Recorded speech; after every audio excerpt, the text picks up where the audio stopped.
from the Denver Broncos Media Center, welcome to Broncos Country Tonight with Ryan Edwards and Benjamin Allbright. So let's get into the big news for today. The Broncos are bringing back Kareem Jackson. We talked about this on the program last week. You told everybody I wouldn't completely shut the door on Kareem Jackson coming back to the Broncos. You said they were a little further apart than both sides would like. Mm-hmm. And in the end, based on the market, it seems like Kareem Jackson acquiesced and came down to what the Broncos' price was, which was $5 million. He wanted $8 million, as you were reporting. Yep. And the Broncos just really weren't going to budge. And, you know, they really shouldn't, because Anthony Harris only got $5 million, and he was considered the best safety out on the market. So I feel like the Broncos played this just about as perfect as they possibly could. And holy cow, look at that secondary. Yeah, Kareem wanted back. He did, but he wanted back at a better price. Unfortunately, cap crunch and COVID really kind of watered down the safety market, what people were willing to pay this year. You see Harris get the $5 million deal, and at that point, once they finished the Simmons deal, which allowed them to pursue Fuller, that's really where this thing started to come together. Right around Friday or Saturday, that's when this thing started to heat up a little bit. And, you know, Kareem started putting some feelers back out there, seeing if the Broncos would move off that 5 at all. They were pretty firm on that. Some texts were exchanged with a middleman. And, you know, in the end, I think both sides finally realized that $5 million was going to be the number. And, you know, Kareem wanted back. They wanted him back. And he said, you know what, I'll just do it. I'll bet on myself and see if I can get one more after this and come back and add to this defense. And I'll tell you, the locker room was excited. The players were excited. It's a very interesting situation the Broncos find themselves in here, though, because as we can look at what this upcoming year looks like, and on paper, my goodness, this defense looks really loaded. The secondary is very stacked. You also understand that there are a lot of one-year deals for the Broncos here. Now, you don't think about these things, at least at this very moment. At this very moment, you're trying to put together a roster that can win. And by the way, I just want to say something for all the people out there that were telling me that George Paton would never accept Vic Fangio as his head coach, and they couldn't wait to move on from that dude. You know, and I always get the watch what they say or watch what they do, not what they say. No, they're actually telling us. We have the secret mystical knowledge. Twitter guy, random Twitter guy, first name bunch of numbers, has the secret magical formula. Sometimes it's both. Sometimes they say and they do exactly what they're going to do. And in this case, George Paton is giving Vic Fangio every opportunity to win this year. Don't get it twisted.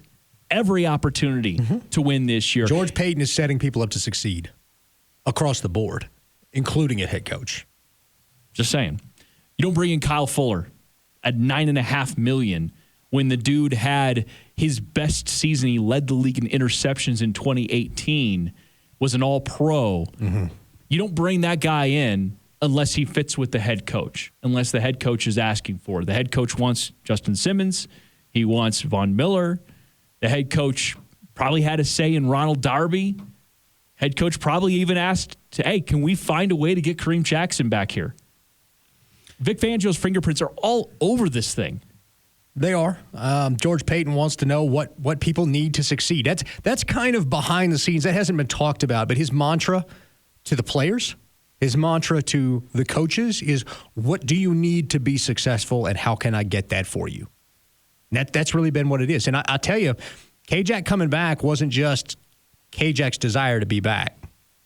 There was a lobbying effort from some players to get him back as well, because they felt like in order to be successful, they needed him in that locker room. How valuable is that, though, that the players already feel comfortable enough with George Paton that they feel like they could even make that request? I think it took a nudge. I think a middleman set that up for him. You can stop saying. But I think it took a little bit of a nudge. But I think they understood once that was suggested that that was a good idea. And but you know what I'm saying. Like you, Justin, talking to the media a couple days ago, yesterday.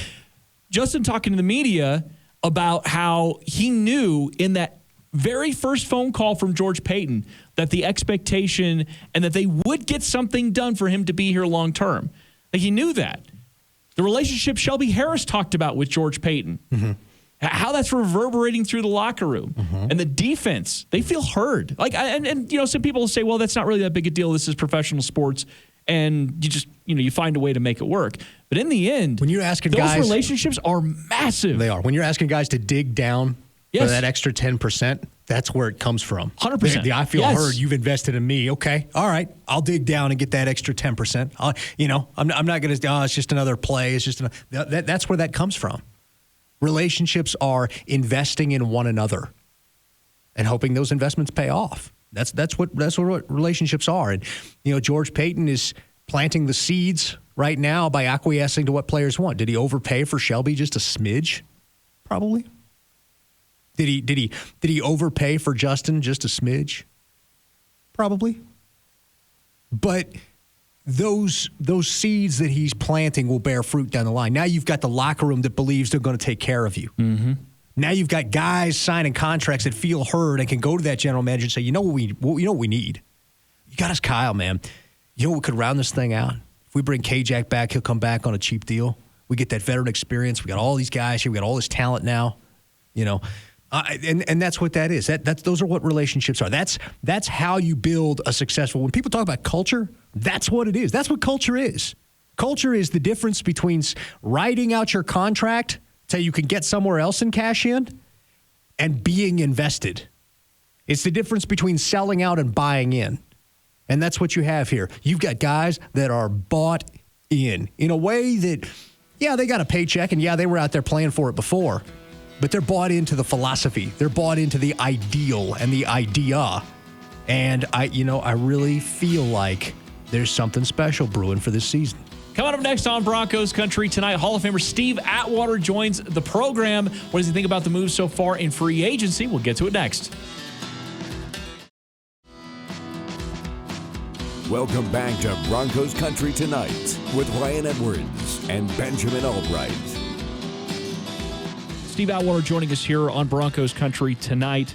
Wanted to go through some of the things that happened since the last time we talked to you, because the last time we talked to you, it was all, well, what would happen if they got Justin Simmons' extension done? Boy, wouldn't it be great to target Kyle Fuller from the Bears? Hey, and it would be great to also sign Kareem Jackson back to this roster. My goodness, so much has happened since the last time we talked to you. Let's actually start with Justin Simmons here, though, because 4 years, $61 million, $35 million guaranteed. He's the highest paid safety. And this is a guy that on the field, off the field, he is everything you could possibly hope for in a face of the franchise kind of player. And it seemed very important to get this thing done, not only for him, but for, I think, the stability of your locker room. I mean, this is one of those guys that if you had a hard time getting a contract done with Justin Simmons, I think the reverberations would have been very traumatic for the rest of the locker room if it didn't get done.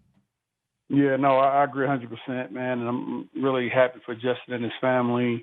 They should be set for life in terms of the finances. He can focus on football, focus on, also doing all the great things he's been doing in the community.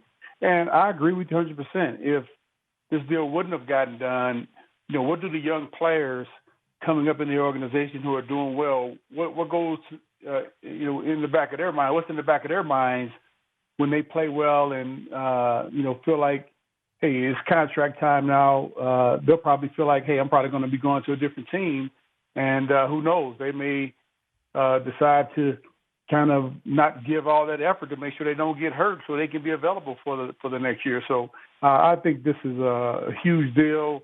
Again, I'm happy for Justin. I'm happy for George Payton, too, to, come in and I think he's gotten the respect of the locker room and the coaches, because the coaches, hey, they know the better players they have, the easier it is to call those defenses. The fewer mistakes, the fewer questions you have to make after you send a call in. You send a bad call in with players who are average.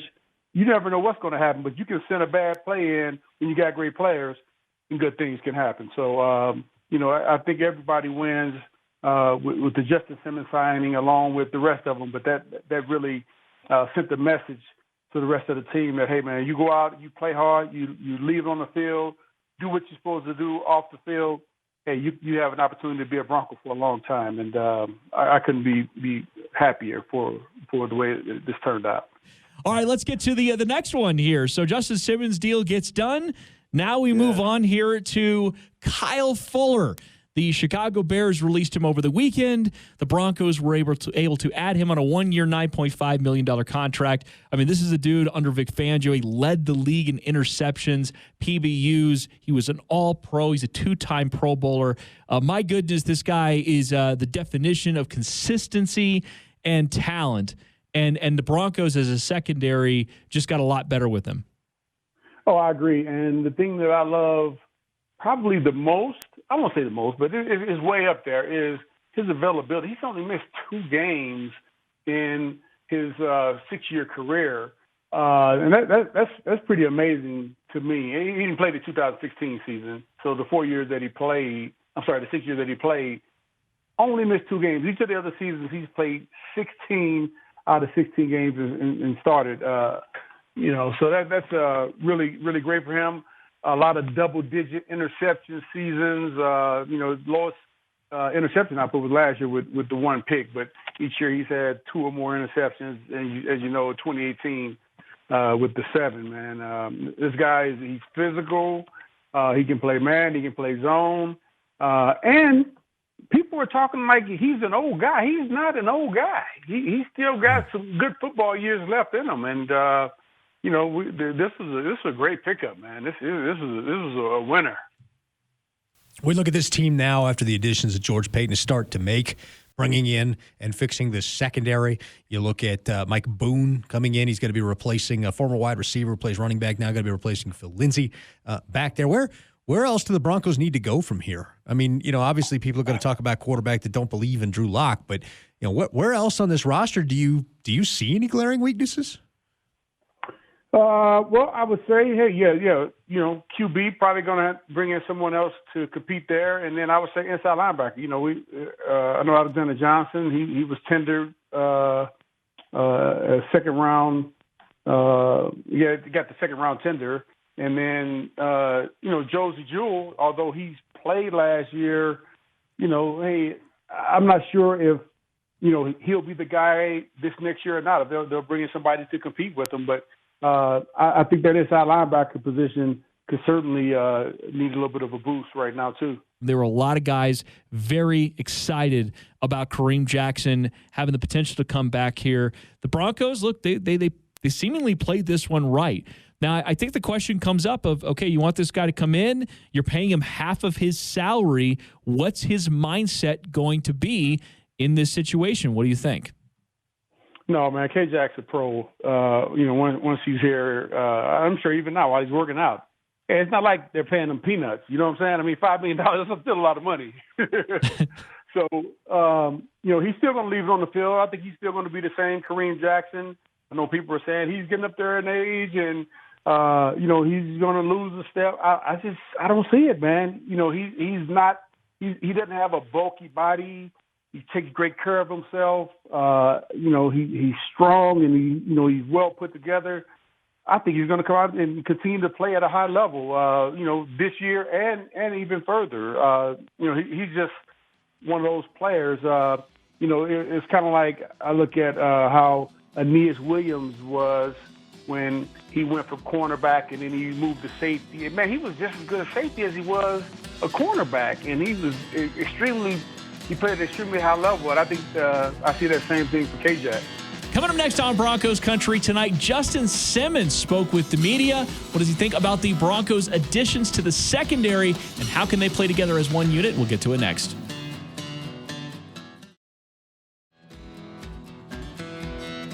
Welcome back to Broncos Country Tonight with Ryan Edwards and Benjamin Allbright.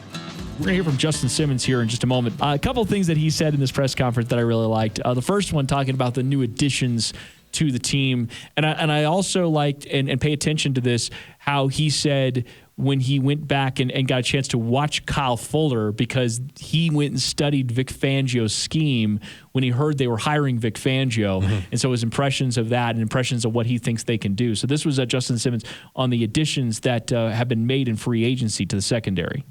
No, it's going to be great. Last year was, was tough. Just I think we played, both Kareem and I played with maybe 10 different corners. It was just a weird year with COVID and injuries and everything that was going on. But, man, I'm really excited. I've been an admirer of both, Darby and Fuller's game, just from afar. Obviously, I watched a lot of Kyle, when I was watching, Vic's tape coming over from Chicago, and just watched a lot of, him and Eddie Jackson and Amos and those guys, and just watching how, they all worked, just it felt like they were all just like one unit working together, always on the same page. And so that's what I wanted to emulate and maximize and even, get to a higher tier of here. And so watched a lot of Kyle, really excited to have him as a teammate, man. I think, having him, there's just going to be more, at our disposal of being able to work at a higher level, in the defense, and Darby as well, watching that, that Philadelphia Super Bowl run and watching him make plays. And even last year, I think they were, if I'm not mistaken, maybe second or first, in defensive standings, and watching him compete week in and week out against, some of the best receivers in the league. We're set up to make something happen. And once again, that's going to fall on, my shoulders as the leader in the secondary. And I'm going to make sure that, whatever happens week in, week out, the secondary is going to be good to go, and we're going to compete at the highest level. Yeah, so the things that I liked about that is he talked about the defensive unit working together, working as one. And there were times that we could very evidently point to that wasn't the case last year, whether it was due to inexperience and youth or whether it was due to injuries. That is something that I actually haven't been able to say very often, especially in the secondary, for several years now. You see guys not really being on the same page, shouting at each other when things aren't going right. I mean, Chris Harris even identified that when he was here about just how disjointed things were, because it was going from the no-fly zone to what was the iterations from there to now where we're at now. There's some major learning curves there. There were some major growing pains that happened with some of these players. Justin Simmons, even early on, people were kind of like, I don't know, because this guy isn't perfect right now for what the no-fly zone was expecting. And there were times where there was miscommunication back there.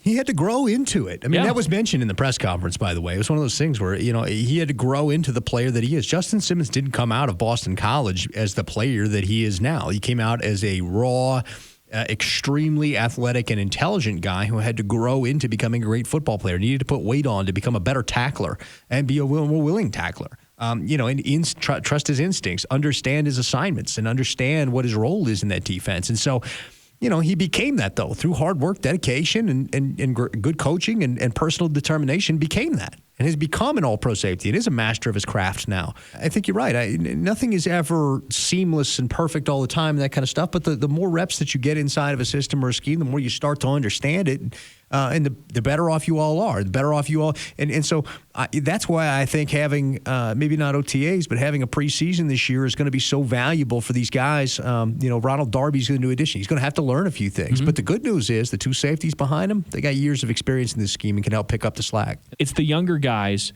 but I also think that you can see something for Justin, and you have to give credit for him and to him. He didn't ever, over the last several years when this team was losing, you're getting to the end of the season, it'd be easy for guys to check out. It'd be easy for guys to take a step back and say, I'm going to make some business decisions and make sure I'm taking care of myself and not putting myself in any kind of danger. He's talked about this. All these guys, they need to know that the value of finishing the season strong, of playing up to a Pro Bowl or all-pro level at all times can mean you're going to be taken care of by the organization. Going the extra mile for the organization usually results in the organization going the extra mile for you. It usually does. I'll tell you, I can tell some of this now. Justin Simmons was getting external pressure to make those business decisions last year. You go back and right before the Carolina game, he was getting external pressure to, kind of pack it in a little bit. He was playing on the tag. He didn't have a long-term deal in. There was no sign that a long-term deal was coming in sight under the previous general manager. And to be honest, he was getting external pressure to kind of pack it in, make a business decision so he didn't get injured at that point and ruin the value of getting a multi-year deal done. And he sought some advice on that. He asked people, differing people, their opinions. And I think the best advice that was given to him was simply someone asking him, what do you want to do? What's your character? Who are you in this? I hear all these other people making decisions for you. Who are you? And it kind of resonated with him. And he's like, man, I've never been the pack it in, take it easy kind of guy. I'm the guy who finishes strong. And what did he do? He went back out there, finished strong, kept the starting snap streak alive, went out there. I believe he got a couple more interceptions over the course of I think a pair of them, if I'm not mistaken, over the course of that stretch there. And, finished the season strong. And look what happened because of it, Now he's the highest paid safety in the NFL. You got some good advice somewhere from somebody that said you should finish the season strong. Somebody. Thanks for watching Broncos Country Tonight. Tune in to Broncos TV every weeknight at 6:30, right here on KTVD Channel 20.